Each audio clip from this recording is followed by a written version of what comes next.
নমস্কার বন্ধুরা, আশা করছি তোমরা সকলেই খুব ভালো আছো। আমি তনুশ্রী আর তোমরা দেখছো তনুশ্রীস ওয়ার্ল্ড। তোমাদের সকলকে অনেক অনেক ভালোবাসা ও স্বাগত জানিয়ে আজকের দিনটি শুরু করছি। আর আশা রাখছি আমার আজকের এই ব্লগটিও তোমাদের বরাবরের মতোই ভালো লাগবে। আজকে আমি তোমাদের সাথে শেয়ার করব যে কিভাবে সকাল 7টা থেকে উঠে দুপুরের মধ্যে ঘরের সমস্ত কাজ সময় মতো গুছিয়ে নিয়ে করি। যদিও আজকে রবিবার, কোনো কিছু সেভাবে তাড়া নেই, তবুও কিন্তু আজকে একটুখানি ব্যস্ততা আছে। কারণ হচ্ছে আজকে আমার ছোট মেয়ের ডান্সের এক্সাম আছে। তো সকালবেলা ঘুম থেকেই উঠে গেছি, তারপর প্রথমেই যে কাজটা শুরু করেছি সেটা হলো এই ঘরের বিছানাটা ভালো করে গুছিয়ে নিচ্ছি। সকালে ঘুম থেকে উঠেই যদি বিছানার উপর বালিশ থাকে বা বিছানা এলোমেলো থাকে তাহলে কিন্তু একটুও দেখতে ভালো লাগে না। তাই প্রথমেই বালিশগুলো ঠিক করে চাদর টান টান করে বিছিয়ে নিচ্ছি, যাতে ঘরটা গোছানো দেখে মনটাও বেশ ভালো হয়ে যায়। আর মন ভালো করার আরও একটি বিষয় হচ্ছে বর্ষাকালে রোদের দেখা।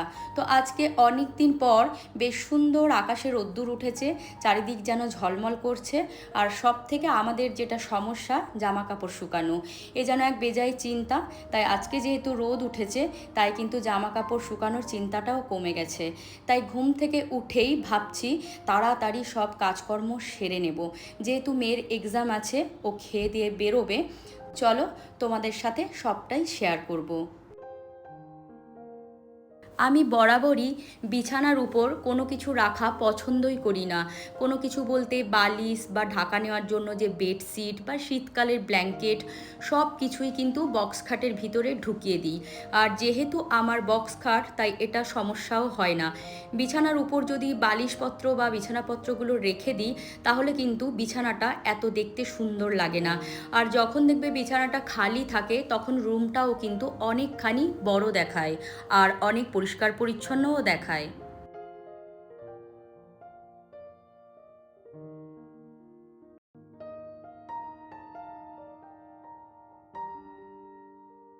তো এখন এই বেডরুমের কাজ শেষ।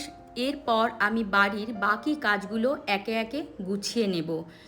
অনেকেই ভাবো কি বলতো, সংসারের কাজ খুব সাধারণ, কিন্তু এই ছোট ছোট কাজগুলোর মধ্যেই কিন্তু লুকিয়ে থাকে পরিবারের প্রতি ভালোবাসা, যত্ন আর দায়িত্ব। প্রতিদিন হয়তো আমরা একই কাজ করি, তবুও প্রতিটি দিন কিন্তু নতুন করে শুরু করার আনন্দই আলাদা। তাই বাড়িঘর যদি পরিষ্কার পরিচ্ছন্ন থাকে তাহলে কিন্তু মানসিক একটা শান্তি দেয়। তাই যার বাড়ি যেমনই হোক, নিজের বাড়ির মতো শান্তি কিন্তু পৃথিবীর আর কোথাও নেই। অনেকেই ভাবে যে একঘেয়েমি জীবন, ভালো লাগে না, চলো বাইরে কদিন কোথাও ঘুরে আসি, কিন্তু আমার এইসব একেবারেই ভালো লাগে না। আমার যেন মনে হয় নিজের বাড়ির মতো শান্তি আর কোথাও কোনো জায়গায় দিতে পারে না। তাই বাড়ির প্রত্যেকটি কাজ যখন ভালোবেসে গুছিয়ে করি তখন অনেকখানি মনে শান্তি পায় আর বেশ ভালো লাগে। আজ অনেক দিন পর অবশেষে সুন্দর করে রোদ উঠেছে। টানা বৃষ্টির জন্য কয়েকদিন ধরে জামা কাপড় ঠিকমতো শুকোচ্ছিলই না। ঘরের ভেতরে শুকোতে দিলেও একটা স্যাঁতস্যাঁতে ভাব থেকেই যায়। আর যেহেতু আমার খোলা ব্যালকনিতে তো জামা কাপড় রাখাই যাচ্ছিল না। তাই রোদ ওঠার জন্য যখন জামা কাপড়গুলো শুকিয়ে ফেলেছি, আলাদাই মনটা খুশি হয়ে গেছে। আর জামা কাপড় না শুকোলে, মানে রোদে না শুকোলে দেখবে একটা স্যাঁতস্যাঁতে ভাব থাকার জন্য একদম অস্বস্তি লাগে। আর যতক্ষণ না রোদে জামা কাপড় শুকোচ্ছি, সেই জামা কাপড় কিন্তু ভাঁজ করে রাখাও যায় না, কেমন যেন একটা গন্ধও ছাড়ে। তবে কি বলতো, যদি তোমরা কেউ কমফোর্টটা ইউজ করে থাকো তাহলে কিন্তু খুব সুন্দর একটা সেন্ট ছাড়ে।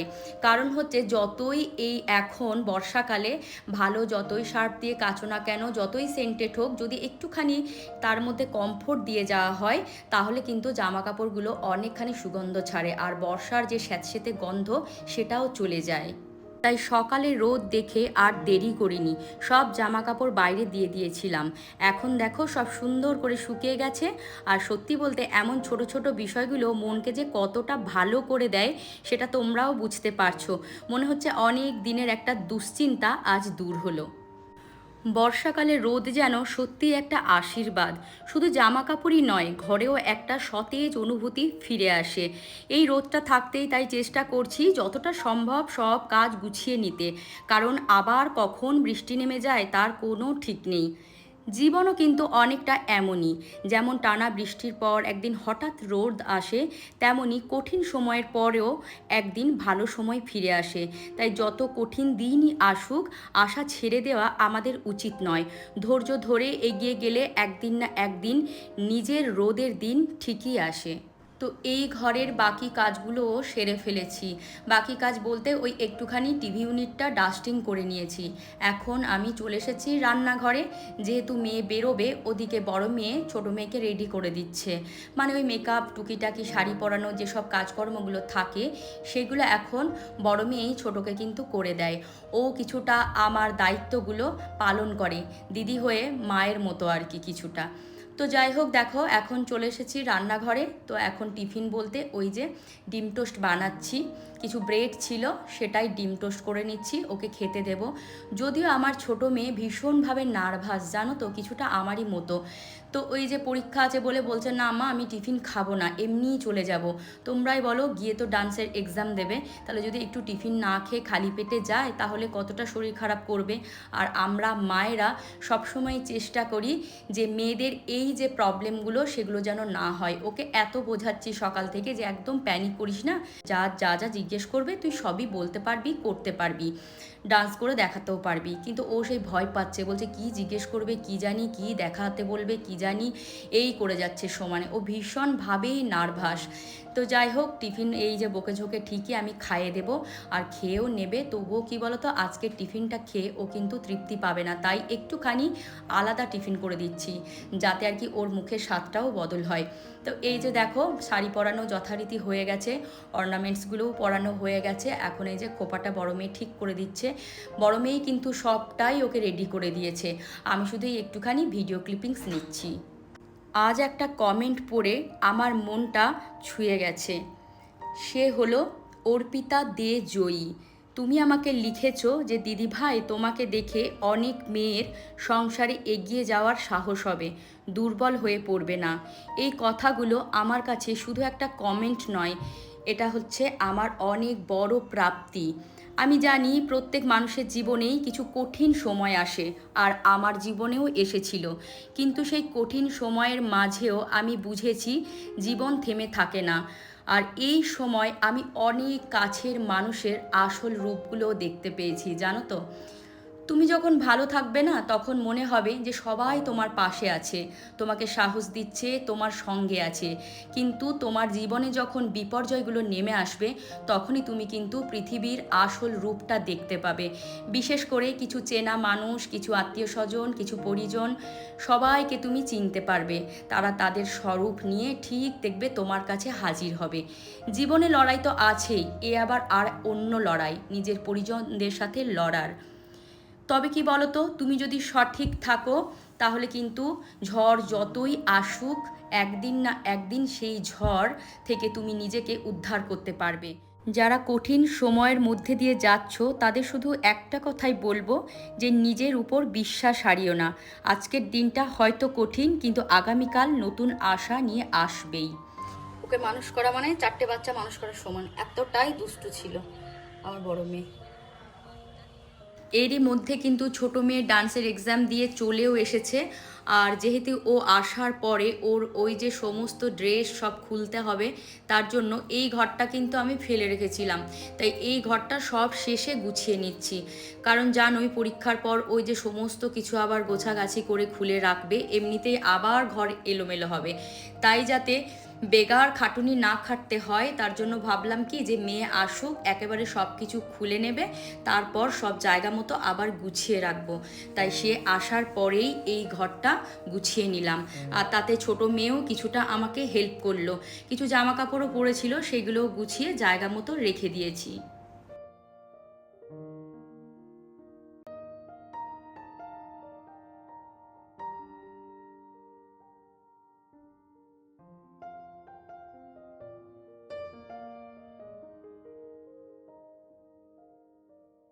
আমার আগের ভিডিওটিতে আমি ওই যে জব কাউন্টারটা তোমাদের দেখিয়েছিলাম, যে কতবার নাম জপ করেছি সেটাও বলেছিলাম। তো সন্দীপ প্রামাণিক প্রোফাইল থেকে তুমি লিখেছো যে নাম জপের সংখ্যা কাউকে বলবে না বা দেখাবে না, গুপ্ত রাখবে। তো এটা সত্যিই আমার জানা ছিল না। তো তুমি বলার পরে আমার মনে হলো যে কথাটা একদমই ঠিক, কারণ তুমি যেই কমেন্টটা করেছো অমনি আমার মনে পড়লো কমেন্টটা পড়ার পর যে একটা প্রেমানন্দ মহারাজজির রিলসেও আমি এটা দেখেছিলাম, যে তাহলে মানে জব কাউন্টারে যে ফল সেটা অনেকখানি কমে যায়। তো অনেক ধন্যবাদ তোমাকে আমার আবার মনে করিয়ে দেওয়ার জন্য। এবার থেকে আমি এটা সবসময়ই খেয়াল রাখবো আর কখনোই ভুলবো না। তো যাই হোক, দেখো ওই ঘরটা গুছিয়ে নেওয়ার পর এই যে কিছু জিনিসপত্র শেষ হয়ে গেছিলো। মাসের প্রথমে যতই এটা ওটা আনি না কেন, মাসের শেষে আবার কিছু না কিছু শেষ হয়ে যায় আর কিছু না কিছু আনতেই হয়। আমাদের সংসারের নিয়মই হলো তাই, যতই মাপজোপ করে সব কিছু নিয়ে আসি না কেন, সংসারের শেষে সেই টান কিন্তু পড়েই যায়। তাই যে জিনিসগুলো শেষ হয়ে গেছিলো সেগুলো নিয়ে এসেছিলাম, সেগুলো ঢালা হয়নি, তাই সেগুলো এখন জায়গা মতো ঢেলে নিচ্ছি। আমাদের বাড়িতে এই মুসুর ডালটাই বেশি হয়, তাই এটাই কিন্তু পরিমাণেও বেশি লাগে। দুই মেয়েও যেমন পছন্দ করে, আমারও পছন্দের ডাল হচ্ছে মুসুর ডাল আর এই মুগ ডাল, এই দুটো ডালই এখন মোটামুটি অল্টারনেট করে করতে থাকি। তো সব জায়গা মতো ঢেলে নেওয়া হয়েছে, এখন এগুলো গুছিয়ে তুলে রাখছি। আর এই যে দেখো দুটো সবজি আনা হয়েছে, এই পটল একটুখানি আর একটুখানি ভেন্ডি নিয়ে আসা হয়েছিল, আর একটুখানি ধনেপাতা। অবশ্য সিজনের যে ধনেপাতার সেন্ট থাকে সেটা কিন্তু এখন এই সময় পাওয়া যায় না, তবুও আর কি ওই একটুখানি খুচরো ছিল না তাই দিয়ে দিয়েছে। তো যাই হোক, এখন এই যে ফ্রিজে তুলে রাখছি। আজকে অবশ্য সবজিপাতি কিছুই রান্নাবান্না করব না, আজকে রান্না করব চিকেন। যেহেতু আজকে সানডে তাই চিকেন করব। আগে কিন্তু চিকেনটা আমি ধুয়ে ম্যারিনেট করে রেখে দিয়েছি, ততক্ষণে বাকি কাজগুলো সেরে নিলাম।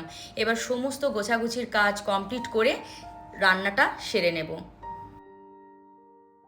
আজ খুব সহজভাবেই চিকেন রান্না করছি। আমার মনে হয় চিকেনের আসল স্বাদটা তখনই ভালো লাগে যখন খুব বেশি মশলা না দিয়ে ঘরোয়া স্টাইলে রান্না করা যায়, এতে তার পুষ্টিটাও নষ্ট হয় না। তো প্রথমেই আলুটা একটু ভেজে তুলে রেখেছি, আর ওই যে যা দিতে হয় চিকেনে তোমরা প্রায় সবাই জানো। আজকে গোটা গরম মশলা একেবারেই ইউজ করিনি, সামান্য একটুখানি হচ্ছে দারচিনি শুধু দিয়েছি আর পেঁয়াজ কুচো দিয়েছি, সেটা একটু ভেজে নিয়েছি। তারপরে আস্তে আস্তে এই যে আদার পেস্ট ছিল সেটা দিয়ে নিয়েছি, একটুখানি রসুনের পেস্ট দিয়েছি আর টমেটো দিয়ে নিয়ে কষাচ্ছি। তো চিকেনেও কিন্তু কোনো মশলা আমি ম্যারিনেট করে রাখিনি, ওই নুন হলুদ আর একটুখানি সর্ষের তেল মাখিয়ে রেখেছিলাম। আজকে ঘরে টক দইও নেই, তাই সেটাও দেওয়া হয়নি। অন্য সময় একটু টক দইও কিন্তু ম্যারিনেটের সময় দিই আমি। টক দই যেহেতু ছিল না তাই ওর অল্টারনেট হিসেবে পাতিলেবু দিয়েছিলাম। আর দেখো এই যে এখন কষাচ্ছি, দেখতেই পাচ্ছ তেল কিন্তু খুব বেশি দিইনি।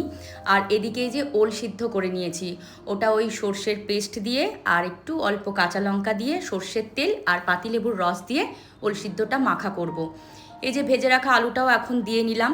আমি সবসময় চেষ্টা করি যে যে কোনো রান্নায় বেশি কষাকষি না করে আর তেলও পরিমাণ মতো খেতে, কারণ এমনিতেই যা সব কিছু ভেজাল, এমনিতেই শরীর সবার ঠিক যায় না, তারপরে যদি আবার বেশি তেল মশলাযুক্ত খাবার খাওয়া যায় তাহলে আর দেখতে হবে না।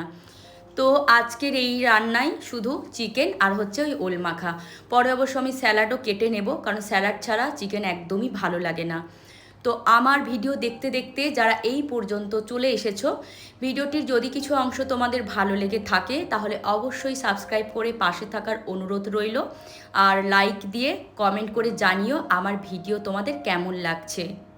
আমাকে প্রতিনিয়ত তোমরা যে ভালোবাসা দিয়ে ভরিয়ে দিচ্ছ আমার জন্য আশীর্বাদ স্বরূপ, সেগুলো তোমাদের প্রত্যেককেই অসংখ্য ধন্যবাদ। আর ঈশ্বরের কাছে আমিও প্রার্থনা করি তোমাদের প্রত্যেকের জীবনেও যেন শক্তি, সাহস আর ভালোবাসা সব সময় থাকে।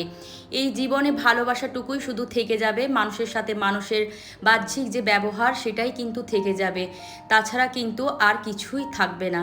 তো যাই হোক, তোমরা সকলেই সুস্থ থেকো, ভালো থেকো, এই কামনাই সবসময় করি।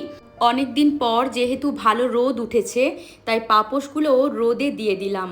বর্ষাকালে পাপোশে খুব সহজেই দেখবে স্যাঁতসেঁতে ভাব চলে আসে আর ফ্লোরটাও যেন স্যাঁতস্যাঁত করে, তাই রোদে দিলে পাপোশের ভেজা ভাবটাও যেমন কমে তেমনি গন্ধও অনেকটা দূর হয়। পাশাপাশি ভালোভাবে শুকিয়ে গেলে পরিষ্কার ও ব্যবহার করতেও আরও আরাম লাগে। নয়তো ওই স্যাঁতসেঁতে ভেজাভাবে পাপোশে যদি পা দিই, পাটাও যেন কেমন ঘেন্না ঘেন্না করে, বেশ ফ্রেশ ভাব লাগে রোদে দিলে।